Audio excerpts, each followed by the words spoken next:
What if I was to tell you that 70% of millionaires have never owned a boat, they drive Toyotas, get a $16 haircut, and spend only $20 on dinner at their favorite restaurant? You're probably thinking, that can't be right. But here's the thing. Everything we think we know about wealth is often backwards. And that's exactly why most people stay broke while the truly rich hides in plain sight. Let me start with a story that perfectly illustrates how backwards our thinking is about money. The wealth illusion. Before my family and I became full-time digital nomads, we used to consider Southern California our home. And one of the places that my family loved to visit was the Huntington Library. It's an art museum and botanical garden established by a very wealthy individual, of course named Mr. Huntington, over 100 years ago. Though the garden is lovely, for me, the most interesting thing about the area is actually the homes that surround it. The library sits inside a small residential city called San Marino, considered one of the wealthiest and exclusive neighborhoods in the nation. And with a median home price close to $3 million, it has definitely earned that title. Everywhere you look, you see mansions straight out of a magazine, perfectly manicured lawns, and luxury vehicles in every driveway. And because my kids noticed that I can't seem to take my eyes off of some of these homes, they made comments like, "Wow, they must be so rich. They must have so much money.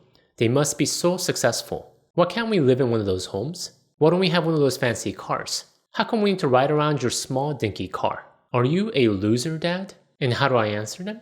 Of course, as a good, mature parent, I had to reciprocate their insults and poke fun at their lack of ability to score a goal at their last soccer game, and why the last drawing they brought home proved to me they have absolutely no artistic skills. Actually, no. Come on, I'm not that cruel.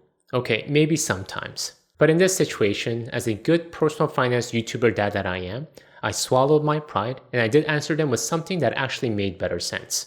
Just because they have a nice home and nice things does not mean that they have a lot of money. It just proves that they spent a lot of money. That is it. To be honest, apart from a few truly wealthy individuals, the chances are many of those mansions are heavily mortgaged. Those luxury cars, likely leased. And the perfect landscaping, the company might still be waiting for payment. The truth is that we've been conditioned to associate wealth with displays of wealth. But here's the harsh reality. The two are often completely opposite. And this isn't just some philosophical idea. There are some real data that proves this statement. Back in 1996, two researchers, Thomas Stanley and William Danko, studied thousands of millionaires and published their findings in their best-selling book, The Millionaire Next Door. And here is what they found. Here is how millionaires actually spent their money based on real surveys of actual millionaires. 70% have never owned a boat. 64% have never owned a vacation home.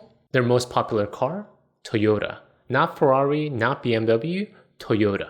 They spent a median of $20 on dinner at restaurants. They get $16 haircuts, not $200 saloon treatments. When they have guests over, they buy $13 bottles of wine. Now, some of you guys are thinking, what's the point of being rich if you live like that? And with the hair thing, I totally agree. I mean, a $16 haircut, that is one area in my life I just cannot cut corners on. But when it comes to everything else, these people are living like millionaires.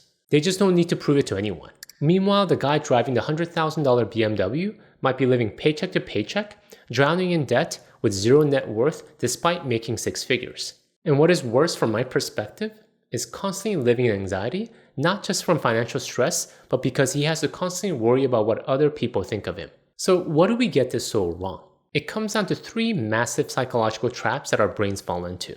Let's talk about how and why our brains keep us poor. Trap number one, we confuse spending with success. Our brains are wired to judge wealth by what we can see. The house, the car, the clothes. But visible spending is often the opposite of wealth building. The real wealthy understand that every dollar spent on status is a dollar not invested in actual wealth creation. Trap number two, we're addicted to social validation. We make financial decisions based on what others will think rather than what builds wealth. That $800 car payment feels necessary because of how it makes us look, even though it's keeping us from investing $800 monthly that could grow into hundreds of thousands of dollars over time. Trap number three, we fall for the comparison trap. We compare our behind-the-scenes financial reality to everyone else's highlighted reels. The neighborhood's new Tesla makes us feel poor, so we finance one too, not knowing they're drowning in debt while we've been steadily building wealth with our paid-off Toyota. These are not character flaws. They're hardwired human behaviors that helped our ancestors survive in small tribes but become wealth destroyers in a world of credit cards and social media. The same instincts that kept us alive thousands of years ago is now keeping us broke, chasing status instead of building the quiet wealth that actually lasts. Alright, so if these psychological traps are our natural inclination, what should we do? We can't be doomed to continually live a life of emotional dependency. But before we get there, let me take a minute to talk about something that is crucial to not just building wealth, but keeping that wealth. And more importantly, keeping our family protected financially in the case of the unexpected. Imagine working your tail off to build wealth for your family, but then forgetting to protect what you're building. I mean, think about it. You're spending so much of your life working to save and invest, but do you have a plan to protect all the wealth that you built if something unexpected were to happen to you tomorrow and your income stops? Look, I know nobody likes to think about this stuff. It sounds depressing and morbid, but it is crucial to the wealth journey. That is why as soon as our kids were born, my wife and I made term life insurance a priority. Because all that wealth we're building means nothing if our family doesn't get to benefit from our efforts if we suddenly are not around to continue to oversee its growth. Which is why I'm excited to talk to you about today's video sponsor, Fabric by Gerber Life. Fabric gets it. They're built by parents for parents like us who want to protect our families without the usual insurance headaches. And their process is beautifully simple.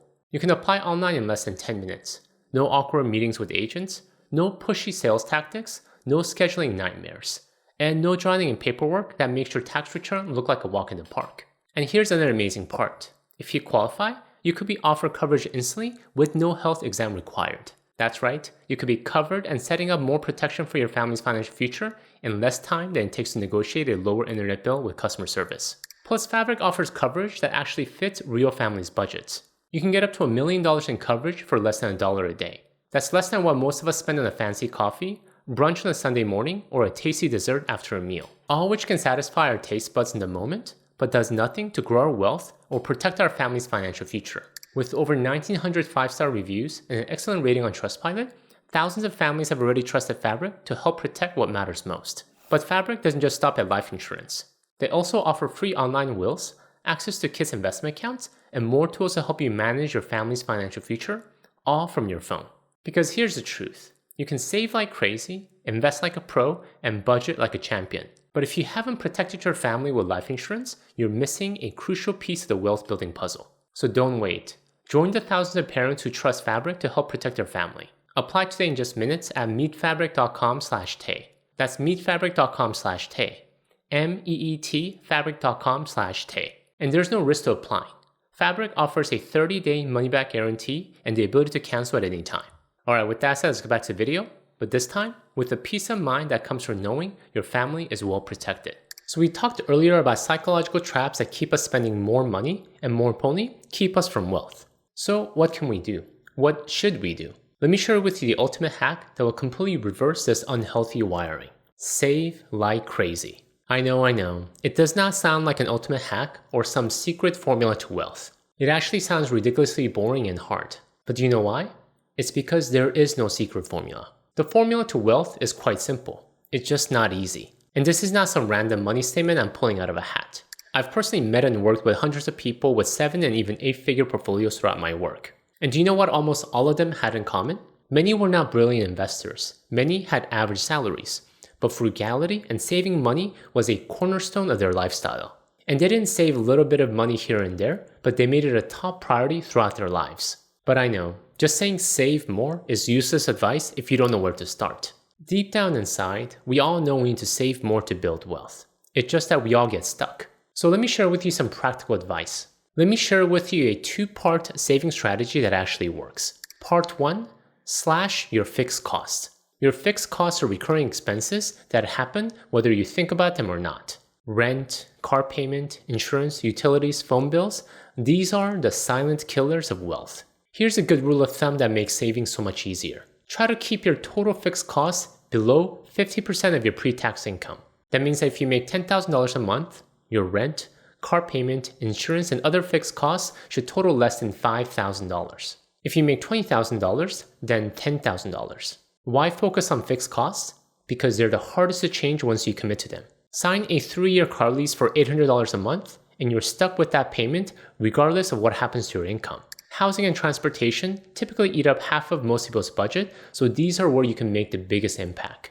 Instead of buying the biggest house the bank will approve you for, buy something modest. Instead of leasing a new luxury car, buy a boring, reliable car and drive it to the ground. I know, this is not exciting advice. Nobody gets Instagram likes for posting their modest home or their 15-year-old Honda Accord.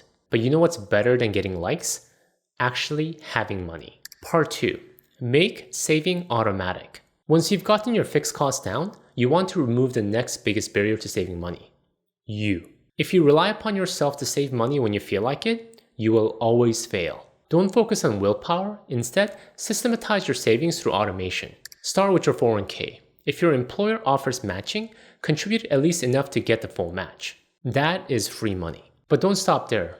Work your way to contribute up to the maximum if possible. Set up your automatic transfers from your checking to your investment account. Make it happen before you even see the money. Pay yourself first, then live on what's left. And in the theme of saving, save every windfall. Tax refunds, bonuses, freelance income, insurance reimbursements. This money is not part of your regular budget, so saving should be painless. Now some of you might be thinking, this sounds miserable. What's the point of having money if you can't enjoy it? But here's what most people miss. Extreme saving, especially early in life, actually gives you more freedom to enjoy money, not less. Let's talk about some hidden benefits of saving like crazy and living frugally, especially early in your career. Benefit number 1. You build unshakable financial habits early. When you start saving aggressively in your 20s and 30s, frugality becomes second nature. You develop an automatic filter for every purchase decision. Do I need this or just want it? These habits compound just like your investments. The person who learns to live on 50% of their income at 25 will find it effortless to maintain those habits at 55 even as their income grows. Benefit number 2, you buy yourself options. When you have money saved, you're not trapped by your circumstances. You hate your job, you can quit and find something better because you're not living paycheck to paycheck. You want to start a business? You have the runway to take that risk. Get laid off? It's an inconvenience, not a catastrophe. Extreme saving early doesn't limit your choices, it multiplies them. Benefit number 3, you escape the anxiety trap. Remember that BMW driver we talked about who constantly worried about what other people thought? Extreme savers sleep better at night. They're not stressed out about making the next month's car payment or wondering how they'll afford an emergency. Financial security brings mental peace that no luxury purchase can match. Before I get to how these benefits have applied to our personal lives, I'm sure one of the questions that have continually crossed your mind as you've been watching this video has been this. How am I doing financially? Am I on track to building wealth or am I completely off? If only there was an objective way to find out, right? Well, good news, there is. By answering just a few quick questions in the Financial Health Awareness Quiz, you'll receive a free, customized financial plan. It'll give you a snapshot of where you stand with your money today and specific steps you can take to make your financial future even stronger. So make sure to go to the link I'll have in the description below to take the quiz and receive your free financial plan. Alright, with that, let's get back to the video. To illustrate some of the points we discussed earlier, let me share with you a personal example of how frugality and extreme saving has positively impacted our lives. Early in our financial journey, my wife and I, on our debt paydown journey of trying to pay down our 6 figures of student debt, had to embrace extreme savings and frugality, not out of choice, but out of need. When we ran the numbers, we knew we had to save a significant portion of our income in order to pay down our debt as soon as possible. So at one point, by essentially cutting everything down to its bare bones, home, car, food, vacation, etc., we were at one point saving 50% of our income. I got so extreme at one point, I was submitting reimbursement for a 25-cent parking fee I incurred during a work business trip. I wasn't going to leave any penny on the table, in this case, a quarter. And what was so interesting was that because we were so focused on our savings goal, all other desires, desire to buy nice things, desire to express our success, desire for social validation, all essentially disappeared. We were actually happier and more connected as a couple because we had a shared mission and we weren't constantly stressed about money. But that wasn't all. After a few years of saving aggressively, we started to see what many people in the personal finance world call the magic of a compound interest. Once we paid down our student debt, we continued our habit of extreme savings and pretty much dumped as much as possible into all of our various investment accounts. And though the size of these accounts remained modest early on, once we had a bit invested from savings and gave it a bit more time, the power of compound interest started to kick in. 10% return on $10,000, we didn't even notice. But once it started to reach $100,000 because of our extreme saving, that 10% return was nothing to laugh at. And it just kept compounding from there.